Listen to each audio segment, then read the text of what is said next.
തന്നെ രണ്ട് കുട്ടികളോട് പരസ്പരം സംസാരിക്കേണ്ട എന്ന് പറയുമ്പോൾ നമ്മുടെ മേഖലയിലൊക്കെ പലപ്പോഴും ജനപ്രതിനിധികളായി പോകുമ്പോൾ കുട്ടികൾ വന്ന് പരാതി പറയുമ്പോൾ അവരോട് സംസാരിക്കേണ്ട എന്നാണ് ഇവിടുത്തെ അധ്യാപകർ പറയുന്നത്. കാരണം അവർക്ക് ഡേഞ്ചറാണ്.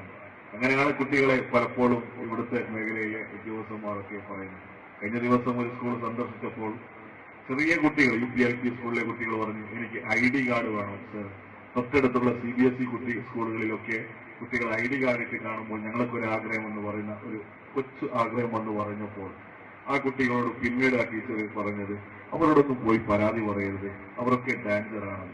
അപ്പൊ ഇങ്ങനെയൊക്കെയാണ് പല കലാലയങ്ങളിലൊക്കെ നടക്കുന്നത്. ഞാൻ പറഞ്ഞു വരുന്നത് വളരെ നല്ല ഒരു ക്യാമ്പയിനാണ് അടക്കയിലെ ഇവിടുത്തെ യുവാക്കൾ ഏറ്റെടുത്തിട്ടുള്ളത്. ഈ ക്യാമ്പയിൻ ഇത് വിജയത്തിലേക്ക് എത്തുമ്പോൾ കൂടെ നിൽക്കുന്ന പല ആളുകളും ചിലപ്പോൾ നമുക്ക് നഷ്ടപ്പെടേണ്ടി വന്നേക്കാം, ചില ബന്ധങ്ങൾ അവസാനിപ്പിക്കേണ്ടി വന്നേക്കാം, ചില കാര്യങ്ങൾ നമുക്ക് തീരെ ഒഴിവാക്കേണ്ടി വന്നേക്കാം. എന്നാലും ഈ ക്യാമ്പയിനുമായി മുന്നോട്ട് പോവുക. ഈ ക്യാമ്പയിനിൽ ചില മാറ്റങ്ങൾ വരുത്തേണ്ടതുണ്ട്. എക്സൈസ് ഓഫീസർ പറഞ്ഞതുപോലെ കേവലം ഒരു MDMO അല്ലെങ്കിൽ കഞ്ചാവോ മാത്രമല്ല. ഞാനൊരു ജനപ്രതിനിധിയാണ്. നമ്മുടെ നാട്ടിൽ പലപ്പോഴും ഒരു മഹരിവ് കഴിഞ്ഞാൽ ഒരു യാത്ര ചെയ്യുമ്പോൾ പല നാട്ടുകളിലും വല്ലാത്തൊരു നാറ്റമാണ്. കാരണം എന്താണ്? പ്ലാസ്റ്റിക് കത്തിക്കുകയാണ്. ഇത് പൊതുസ്ഥലത്തിട്ട് പ്ലാസ്റ്റിക് കത്തിക്കുമ്പോൾ ഏറ്റവും വലിയ മാരകമായ ക്യാൻസർ പോലുള്ള രോഗത്തിന് അടിമപ്പെടാൻ പോവുകയാണ്. എന്റെ വീട്ടിലൊരു മാലിന്യം കത്തിക്കുമ്പോൾ ആ പരിസരത്തുള്ള എല്ലാ വീടുകളിലേക്കും ഈ മാലിന്യത്തിന്റെ കത്തിക്കുന്ന ആ ഒരു മണം, അതിന്റെ ഒരു സ്മെല്ല് എല്ലാ പരിസരത്തേക്ക് പോവുകയും അത് വായുവിലൂടെ നമ്മുടെ ശരീരത്തിലേക്ക് കടക്കുകയും ചെയ്യുമ്പോൾ മാരകമായ രോഗങ്ങളിലേക്ക് അടിമപ്പെടാൻ പോവുകയാണ്. എന്തായാലും വളരെ മനോഹരമായ ഒരു ചടങ്ങ്. നമുക്ക് ഏറ്റവും വലിയ സന്തോഷം ഈ ചടങ്ങിൽ കർണാടക സ്പീക്കറിനെ പങ്കെടുപ്പിക്കാൻ സാധിച്ചു. ഇവിടുത്തെ ജനപ്രതിനിധികളെയൊക്കെ പങ്കെടുപ്പിക്കാൻ സാധിച്ചു. വരും നാളുകളിൽ വ്യത്യസ്തമായ ക്യാമ്പയിനുമായി നിങ്ങൾ മുന്നോട്ട് പോവുക എന്ന് മാത്രം പറഞ്ഞുകൊണ്ട് പലപ്പോഴും കേസുകൾ ഉണ്ടാകും, സ്വാഭാവികമാണ്. ആ കേസുകൾ പരാതി വരുമ്പോൾ ഒരു നിയമത്തിൽ പല പ്രശ്നങ്ങളൊക്കെ ഉണ്ട്. കാരണം പരാതി വരുമ്പോൾ ആ പരാതി പോലീസുകാർക്ക് സ്വീകരിക്കാതെ വേറെ വഴിയില്ല. അതിന്റെ സത്യാവസ്ഥ തെളിയിക്കേണ്ടത് നമ്മൾ കോടതിയിലാണ്. അങ്ങനെ കോടതികൾ തെളിയിക്കുമ്പോൾ ചിലപ്പോൾ വർഷങ്ങൾ പോകും.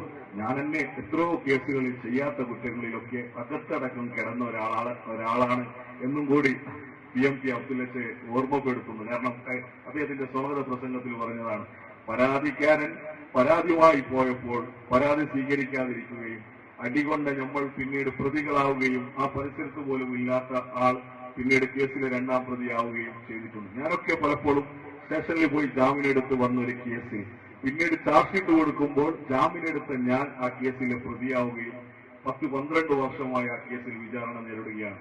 കഴിഞ്ഞ സെപ്റ്റംബറിൽ ആണ് ഈ പരിപാടി സംഘടിപ്പിച്ചത്. നല്ല ഓർമ്മയുണ്ട് എനിക്ക്. കഴിഞ്ഞ സെപ്റ്റംബർ 11-12 തീയതിയിലാണ് ഈ പരിപാടി സംഘടിപ്പിച്ചത്. അതെന്റെ ഓർമ്മ അല്ല, കഴിഞ്ഞ ഒക്ടോബർ 2 തീയതി ഗാന്ധി ജയന്തി ദിനത്തിലാണ് ഈ പരിപാടി സംഘടിപ്പിച്ചത്. അന്ന് ഞാൻ പോലും ചെയ്യാത്തൊരു കേസിൽ 4 ദിവസം അകത്ത് കടന്നു വന്നതാണ്. കാരണം പൊതുരംഗത്ത് പ്രവർത്തിക്കുമ്പോൾ സ്വാഭാവികമായി ചില സമയത്ത് പോലീസിന് പരാതിക്കാരൻ പറയുന്ന ആളുകളെ മേലിൽ കേസെടുക്കേണ്ടി വരും. പിന്നീട് അത് നമുക്ക് തെളിയിക്കേണ്ടത് കോടതിയിലാണ്. അതുകൊണ്ട് ഒരു കേസ് വന്നതുകൊണ്ട് സമൂഹത്തിൽ നിന്നും ആരെയും ഒറ്റപ്പെടുത്തി അല്ലെങ്കിൽ അദ്ദേഹത്തെ കുറ്റപ്പെടുത്തി അകറ്റി നിർത്തുകയില്ല. ആ കേസ് വന്നതോടുകൂടി നാട്ടിന്റെ നന്മയ്ക്ക് വേണ്ടി പ്രവർത്തിക്കുമ്പോൾ നാട്ടിലെ എല്ലാ ആളുകളും അവരെ ചേർത്ത് പിടിക്കും എന്നതിൽ ആ ഒരു യാഥാർത്ഥ്യം മനസ്സിലാക്കുക. നിങ്ങളുടെ പ്രയാണം തുടരുക.